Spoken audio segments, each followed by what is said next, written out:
Assalamualaikum warahmatullahi wabarakatuh. Perkenalkan, nama saya Ayu Prawida Hutagalung. Saya dari kelas PJKR 3D 2019.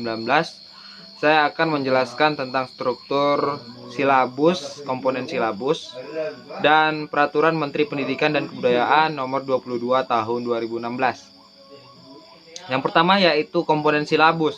Komponen silabus mencakup dari identitas sekolah, meliputi nama satuan pendidikan dan nama kelas, kompetensi inti dan kompetensi dasar, lalu indikator dan materi pembelajaran, kegiatan belajar dan penguatan karakter, lalu penilaian, alokasi waktu dan sumber belajar. Yang kedua adalah Peraturan Menteri Pendidikan dan Kebudayaan Nomor 22 Tahun 2016.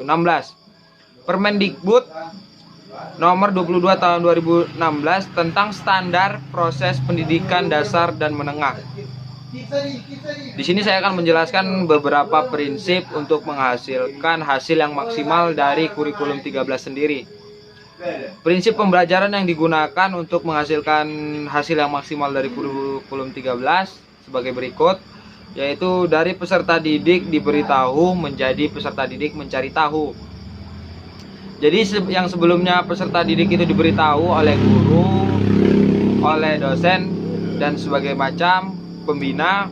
Sekarang di kurikulum 2013, peserta atau siswa bisa mencari tahunya sendiri agar siswa bisa lebih aktif dalam belajar. Yang kedua yaitu dari guru sebagai satu-satunya sumber belajar menjadi belajar berbasis aneka sumber belajar. Yang ketiga yaitu dari pendekatan tekstual menuju proses sebagai penguatan pengguna pendekatan ilmiah. Jadi pendekatan guru dan murid itu terjadi secara ilmiah di dalam kurikulum 2013. Dari pembelajaran berbasis konten menuju pembelajaran berbasis kompetensi. Dari pembelajaran parsial menuju pembelajaran terpadu. Dari pembelajaran yang menekankan jawaban tunggal menuju pembelajaran dengan jawaban yang kebenarannya multidimensi. Dari pembelajaran verbalisme menuju keterampilan aplikatif, meningkatkan dan keseimbangan antara keterampilan fisikal atau hard skill dan keterampilan mental atau soft skill. Pembelajaran yang mengutamakan pembudayaan dan pemberdayaan peserta sebagai pembelajaran sepanjang hayat. Pembelajaran yang mengharapkan nilai-nilai dengan memberi keteladanan atau ings ngarso sung tulodo, membangun kemauan dan mengembangkan kreativitas peserta didik dalam proses pembelajaran. Selanjutnya pembelajaran yang berlangsung di rumah sekolah dan di masyarakat.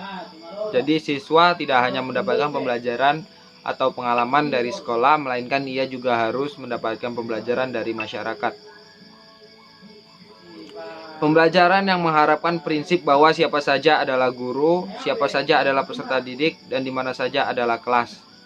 Jadi di sini kita tahu bahwa guru yang salah dapat menerima kritik dari siswa, dan ketika siswa yang salah maka ia harus menerima kritik dari guru.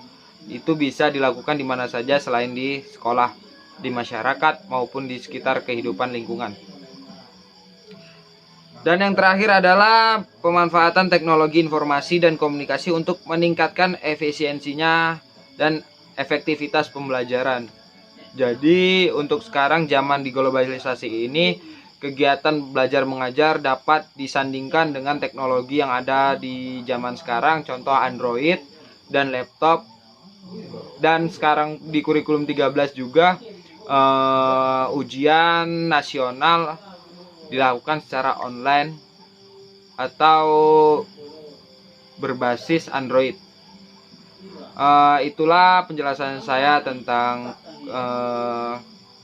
struktur silabus dan Peraturan Pendidikan Nomor 22 Tahun 2016 dari Kemendikbud.